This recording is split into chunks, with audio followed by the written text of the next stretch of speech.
Hello again, folks. It's Mr. LaRusso once again. Welcome to SPH3U. Today we're looking at Newton's universal gravity law. Okay, so let's talk about what Newton's universal gravity law is. First of all, we're familiar with one form of gravity, and that is the term that we use called weight. Now, before this, we defined weight as the force of gravity is equal to the mass of an object times little g. Now on Earth, little g represents the acceleration due to gravity, which is 9.8 meters per second squared. The force of gravity is measured in newtons and our mass in kilograms. And this is what we have been working with in terms of the force of gravity up until this point. Sir Isaac Newton, however, speculated, and well, in fact, did better than speculate. He was able to show with significant mathematical accuracy that gravity was not just the dominion of large objects such as planets, moons, asteroids, etc. He discovered that gravity was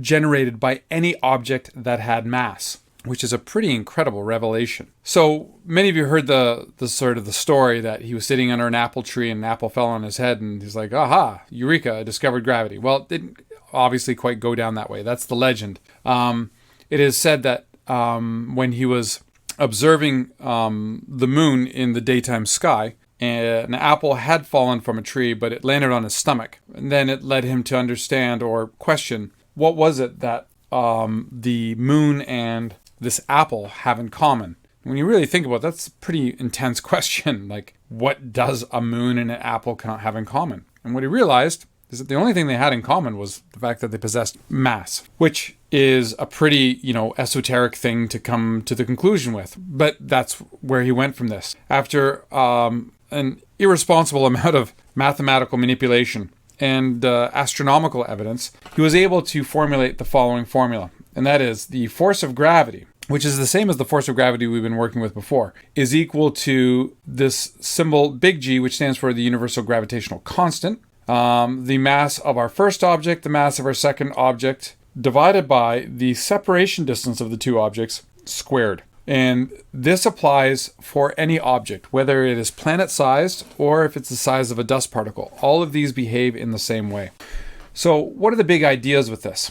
Well, the big ideas, and these are the real key ones, is that the strength of gravity is directly proportional to the mass of each object, which means if one of the objects, if their mass doubles, that force of gravitational attraction doubles. And it doesn't matter which one doubles, as long as one of them doubles. If one of the masses is cut in half, then the gravity is cut in half. If both are doubled, then that effect is times 4, because 2 times 2 is 4. So the intensity of gravity would increase by a factor of 4. If both masses were cut in half, the intensity of gravity would be cut down to a quarter. But what's very interesting is the behavior of what the distance does. Now, notice, instead of using the letter D, I'm using the letter R. There's actually a good reason for that. So R represents the distance between the centers of masses of each of the objects. And you see that it is squared. That is very important because what that means is if we double this distance separating the two objects and you square that amount, that decreases the strength of gravity by a factor of 4. So if you double the distance, gravity is cut by 4. If you triple that distance, gravity is cut by a factor of 3 squared or 9. So let's do a fairly simple example. Let's go off to the side here.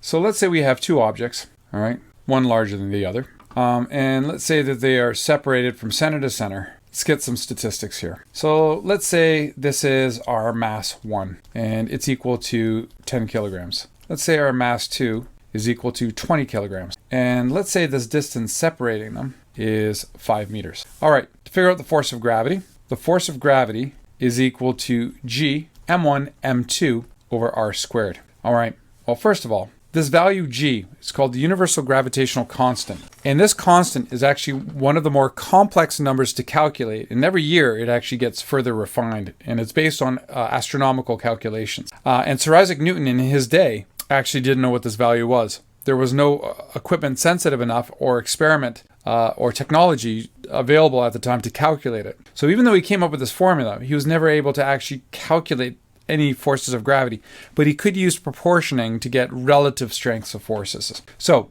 big G, the value is 6.67 times 10 to the negative 11. And I have an absolutely ridiculous way to remember that.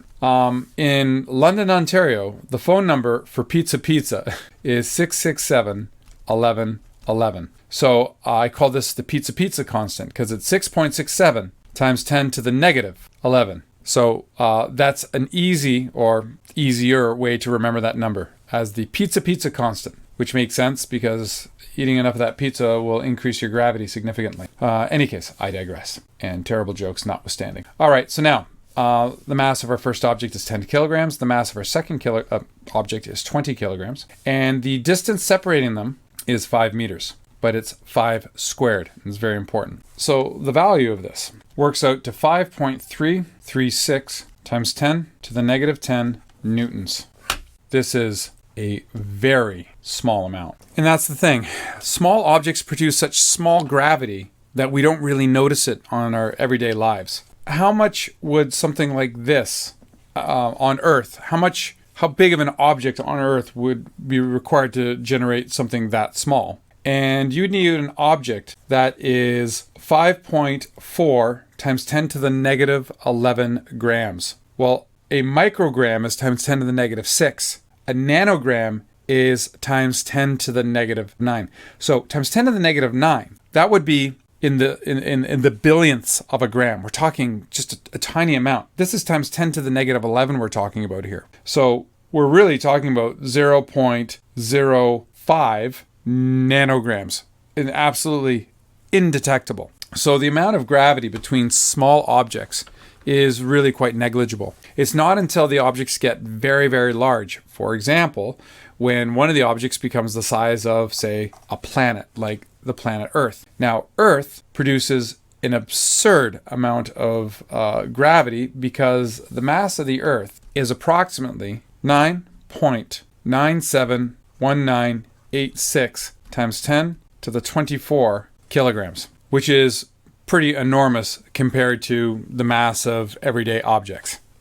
Well, and again, what if we double that distance to 10 meters? Gravity then becomes 1.334 times 10 to the negative 10. And that, if you were to compare those two numbers and take the ratio, we double that distance. This is actually a quarter of the size of that original force. So the moral of the story is that the distance is more of an important factor than the actual masses themselves. Changing the separation distance between the objects drastically changes the strength of gravity. As you move further away, gravity decreases in strength as the square. Hence, this is called the inverse square law. All right, so here are the big ideas. First of all objects that have mass produce their own gravity. As mass increases, the strength of gravity increases. As the distance to the object increases, the strength of gravity decreases by the square of that distance. Now, this notation up here, this is the standard notation, which you will see in most books. Sometimes you'll see the R represented as a letter D. And I still haven't explained why I'm using the letter R. I will do that shortly. I, however, have a slightly alternative notation to this. Instead of using M1, M2, I sometimes will use big M and little m, especially if the objects are greatly varied in the size. Big M would be, for example, your planet.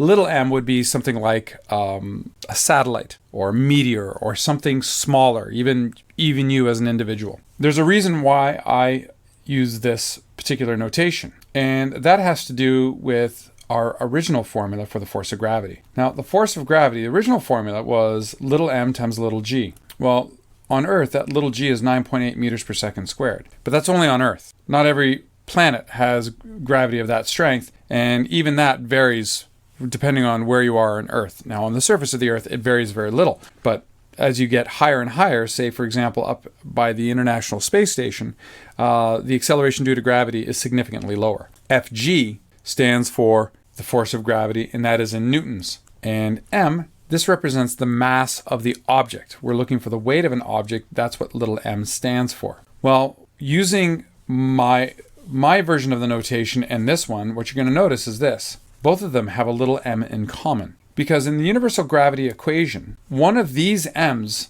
is u, or some other object that is on the surface. By using this notation here, it makes it clear which m is which. And there's an advantage to doing this. because then we can set these two equations equal to each other. So let's say our original equation is number 1, Fg is equal to little m, little g. And our second equation is our new one, Newton's universal gravitational law, which is equal to g big M little m over r squared. When we set them equal to each other, we get mg is equal to g big M little m over r squared. But what you notice is that, and of course I accidentally had my line in the wrong spot, is the m's, I should say, cancel out. And what we're left with is g is equal to big G big M over r squared. And this formula here helps us actually determine what the acceleration due to gravity is on any given planet. So for example, the mass of the Earth is 5.971986 times 10 to the 24 kilograms. Now the r in this case stands for the radius of the planet.